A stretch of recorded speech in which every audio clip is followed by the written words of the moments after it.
Hi, I'm Mr. Thumb, in case you didn't know. We're gonna be playing some more Monster Hunter Rise today. Before we do that, we're gonna watch a video that I saw pop up on my recommended called The Dragon Paradox. Hi Ray, great to see ya, as always. We're still waiting for my co-star, Mr. Clyde, to join us. He is off doing cat things somewhere in the house. I'm sure he'll be here sooner or later. In the meantime, we're gonna check out this video called The Dragon Paradox by Curious Archive. This is a channel that I have not heard of, but it popped up on my recommended, so we're gonna check it out. Anyway, without further ado, let's get it switched over here.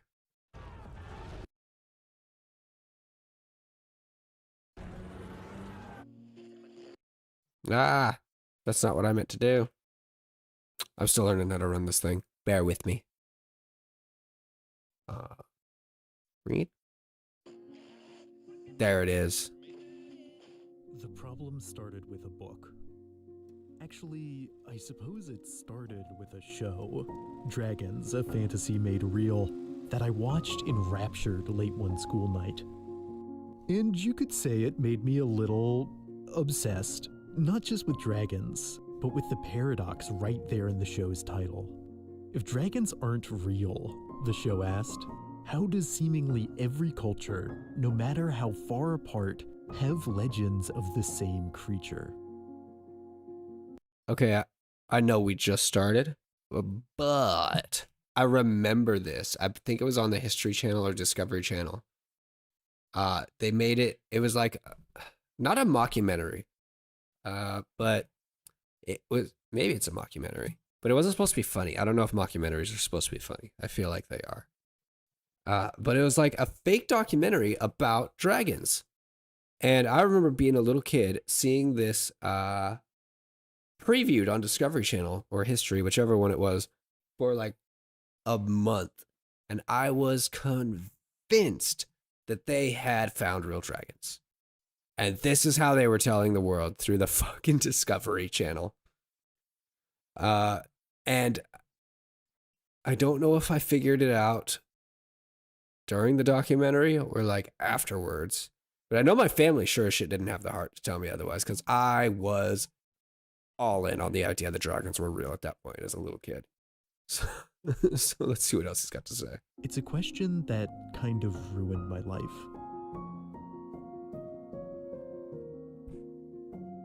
Who are you? I'm the toy dragon!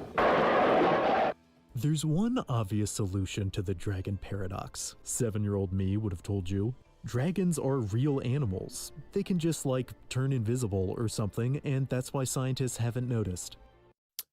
Base take, this is 100% correct.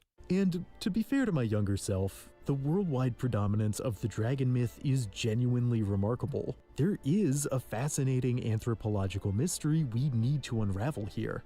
But young me wasn't here for that. I was going to prove that dragons existed as living, breathing creatures. So I went to a primary source. I had a few dragon books when I was younger, but really... Oh, Dragonology. Hang on, switching that back. I've got... Fucking hang on. Stay right there. Don't go anywhere.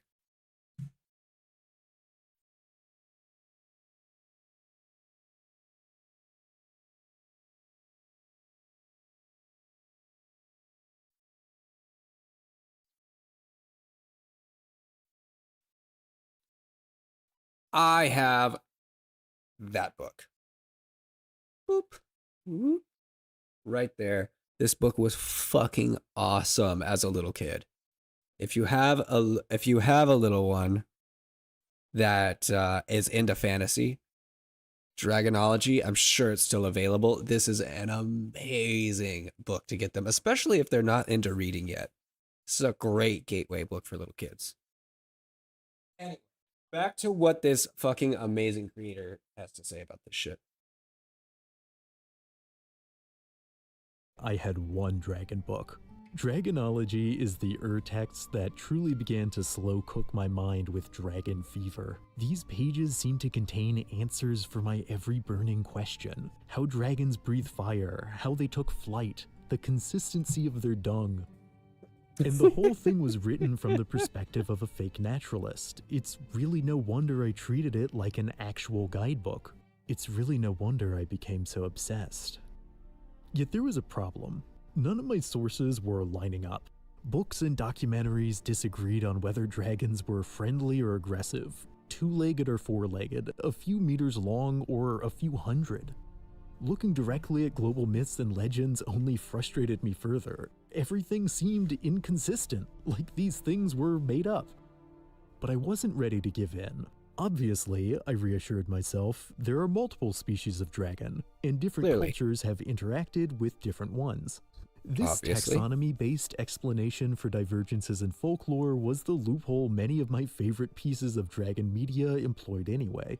So I began to obsessively categorize the dragons of fiction and mythology, disqualifying interpretations that failed to meet my invented criteria for real dragons.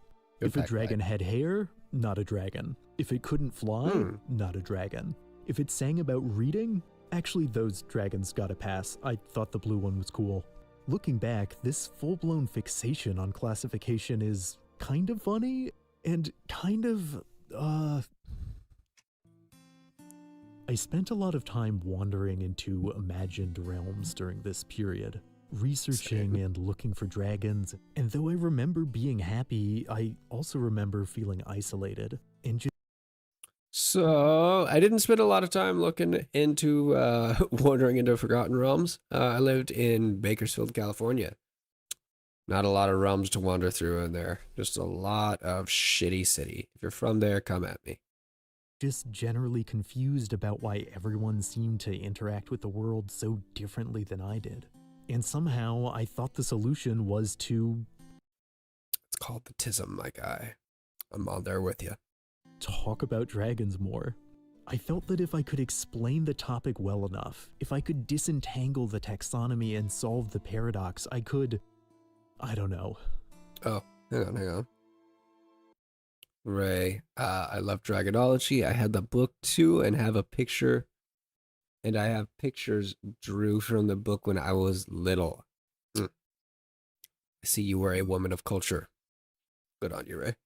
So it almost felt like fate when at the peak of my dragon-themed social idiosyncrasy, DreamWorks released the first How to Train Your Dragon film.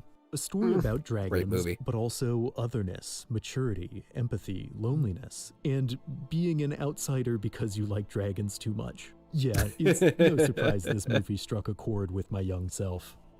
At its core, How to Train Your Dragon explores Shout why a out Duke social City. outsider might sympathize with or even relate to the non-human or monstrous. At the start of the film, lead character Hiccup desires societal acceptance, which in his Viking culture requires physical strength and an unthinking readiness to commit violence against a demonized other, in this case dragons, two traits he distinctly lacks. When he finally gets the chance to kill a dragon and gain approval, his guilt prevents him from finishing the job. I did this. Instead, he nurses the creature back to health, and though Hiccup believes the reason he befriended the dragon instead of slaying it is because he's weak and an overthinker, it becomes clear the real reason is because he couldn't... I'm not going to act like young me No! Wait. chance to kill a dragon and gain approval, his guilt Sorry, prevents my him cat from walked over to finishing me. the job. Y'all know how that I goes. did this. Instead, he nurses the creature back to health, and though Hiccup believes the reason he befriended the dragon instead of slaying it is because he's weak and an overthinker, it becomes clear the real reason is because he couldn't help but connect with the dragon's plight. He encountered a frightened, lonely, ostracized being and saw his own reflection. Now, I'm not going to act like young me was conscious of all these themes. I was mainly pulled in by the dragon's designs, the music, which is just what it actually All sounds like to ride a bangers. dragon, I'm sure of it. And Yep, the fact the facts. narrative pauses around the hour mark to show us a detailed classification system. Let's go! Though on some level I connected my experiences to that of the protagonists, I honestly wasn't self-aware enough to do so more than subconsciously. I remember thinking, wow, it sure would be tough to be an overly obsessive social castaway. Good thing everyone thinks I'm the coolest. Yeah, I It was can be a not that challenging delusional. thing to reflect on your past self. Exactly where I I stood. was cleaning out my childhood attic recently. I think I was probably and a little found bit some older than old this guy, but dragon not by drawings much. that brought back mixed memories. Recollections of sitting on my own, creating sketch after sketch. I recall how tightly I pressed the pencil, like I was trying to will dragons into existence through the sheer force of my tiny hand. In the book An Instinct for Dragons, anthropologist David E. Jones theorizes that creating art of draconic monsters is a deep-rooted human instinct derived from an intrinsic fear of reptilian predators. Although most scholars disagree with Jones's findings, I certainly recall my art coming from someplace primal. The truth is, no single inclined to agree explanation there. for the cultural I mean, there's reptiles in every culture except Scotland. No, Ireland. There's reptiles in every culture except Ireland. And they are everywhere. And I think there's even dragons in Irish mythology, if I'm not mistaken. So to say, well, let me backtrack there. So there's dragons in every culture's mythology. The only culture that doesn't have reptiles, though, is Ireland, because there are no reptiles on the island.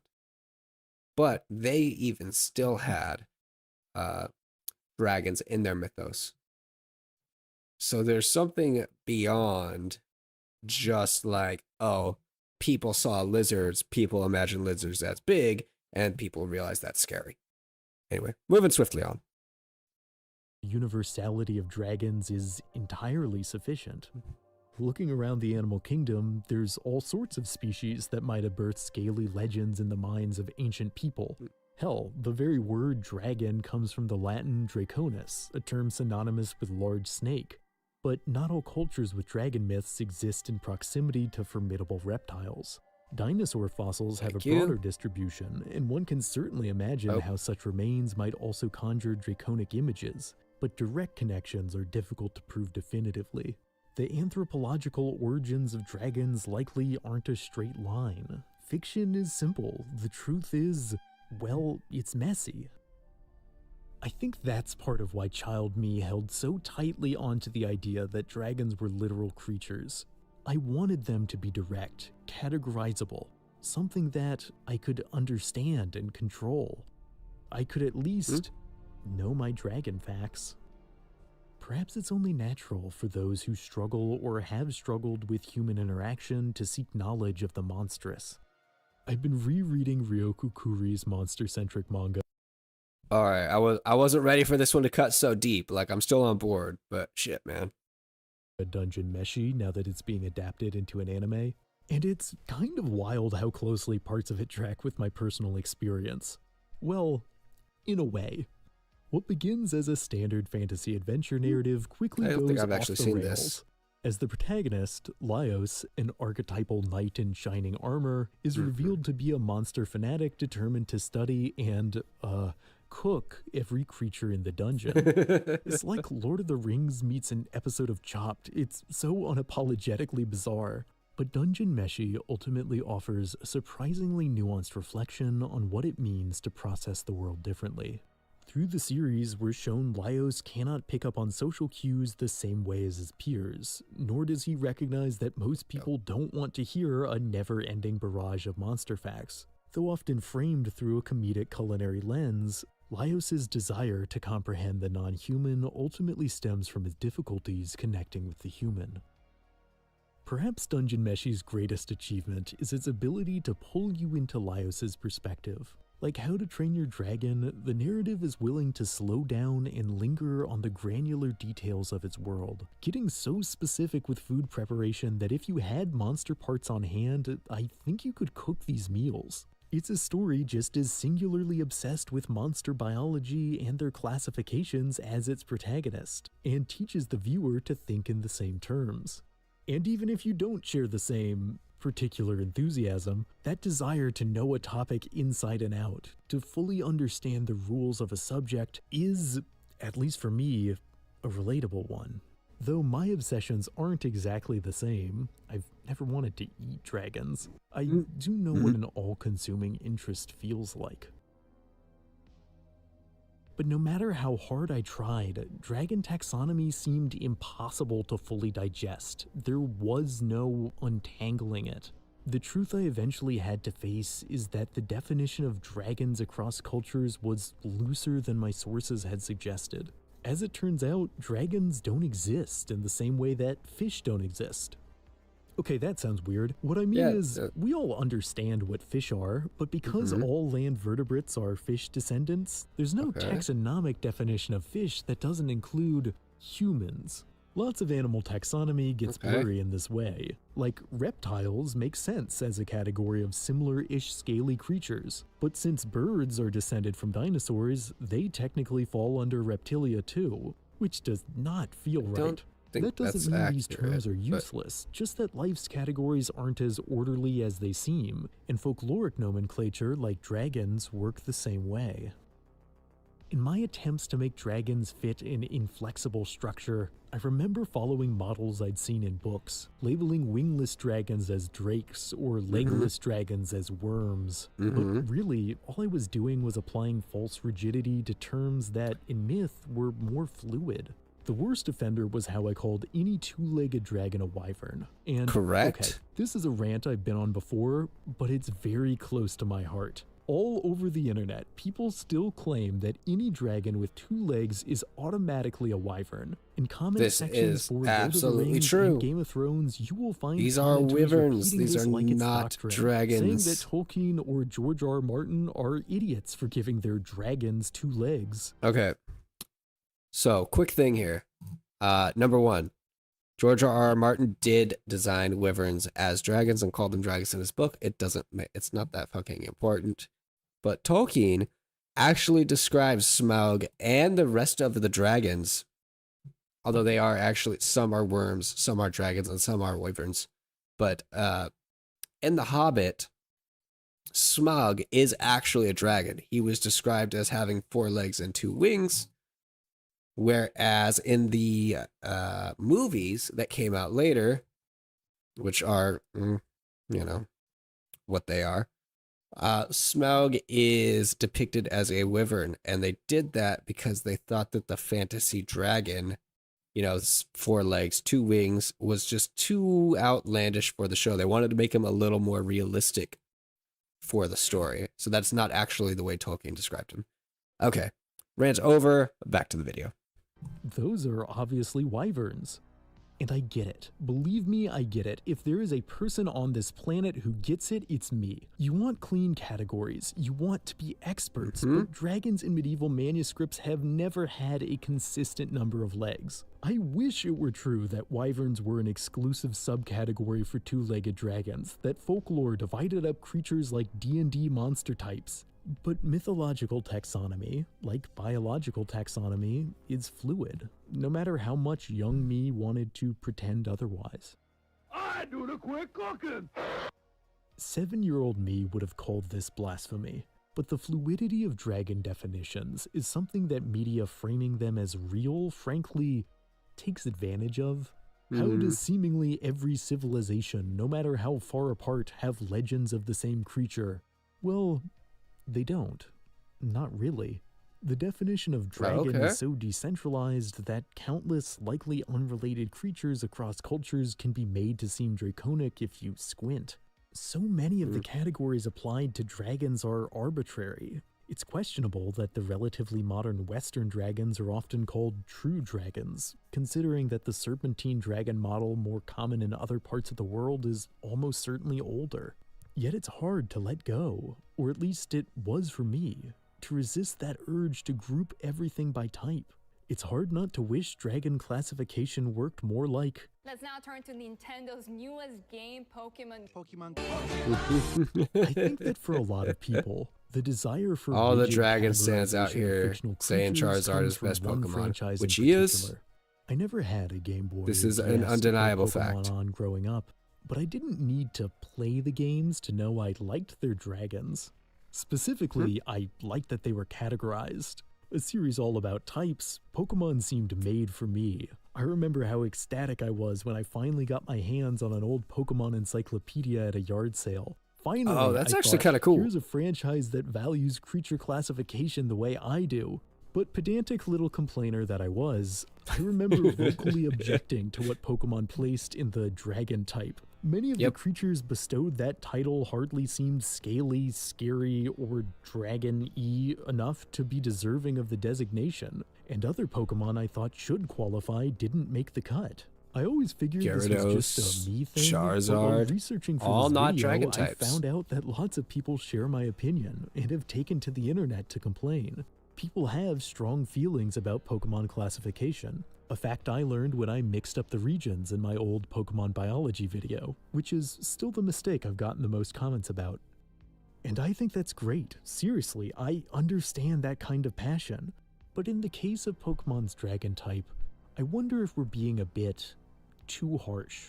Dragons in folklore aren't as consistent as we like to pretend. If medieval artists didn't have to limit their imagination with what counted as a dragon, maybe Pokemon artists shouldn't either. Maybe forcing things that are made up to follow strict taxonomic parameters is a little limiting. Weirdly enough, I actually think the How to Train Your Dragon series is what eventually allowed young me to overcome my obsession with fictional rigidity. Because those films almost completely threw out the plot of the original books, and I remembered not caring. And this was at the age where if an adaptation was even slightly different from the book, I took it upon myself to care. A lot. But these films had their own themes, and needed to rework Subtle how shade dragons getting function thrown there. conceptually to fit those themes. Some subtle shade getting thrown there at the Aragon series. Books are fire. Movie was meh. I actually liked the movie as a little kid, but I could not go back and watch it as an adult. In the books, Hiccup's dragon Toothless is this weedy little thing, not an intimidating personification of the unknown, and Vikings and dragons get along from the start. But directors Dean DeBois and Chris Sanders recognized a narrative about an outsider connecting with the monstrous required a rework of the established lore. And even young me could admit it made the story better. For the first time, I remember considering if fictional uniformity was perhaps a little juvenile.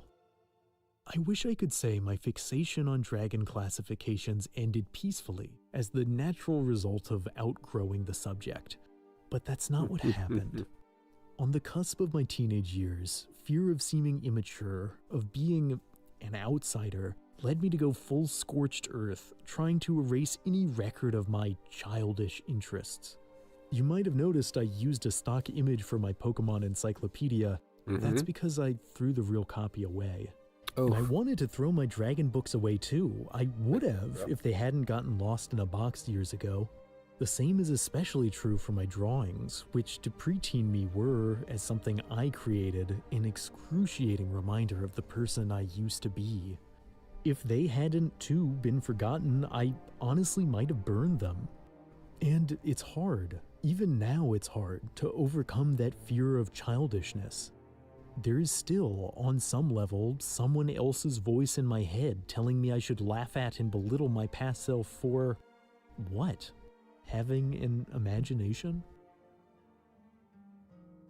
I said at the beginning of this video that the question of how so many cultures have legends of the same creature kind of ruined my life.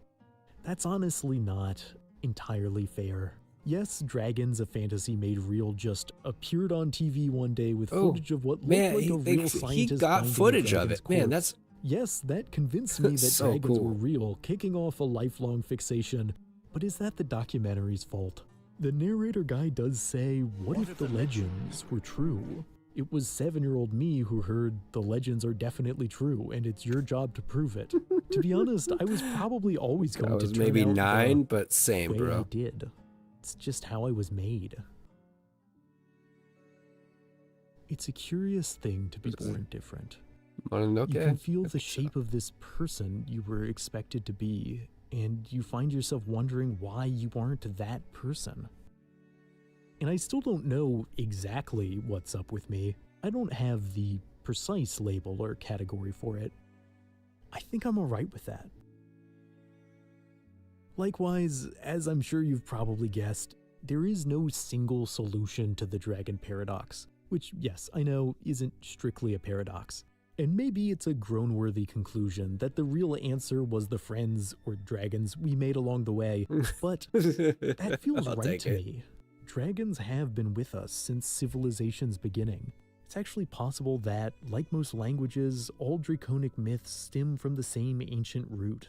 It's also possible that making dragons is just something that humans do.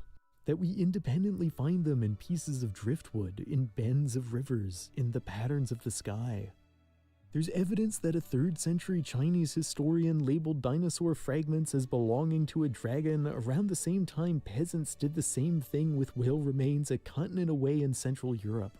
And when I think about these past humans, linked through how they chose to imagine a more exciting explanation for the phenomena around them, I like to picture a connection across time to my younger self, doing the same thing. I've spoken in past tense a lot in this video, about who I was, the person I used to be. But I mean, a quick glance at my channel and the sheer number of dragons and creature classification videos I've made, and it's clear that's all still a part of me. I've just found ways to manage my obsessions and channel them into new outlets, and though teenage me might be mortified, I think it's important to make peace with your past selves instead of trying to bury them.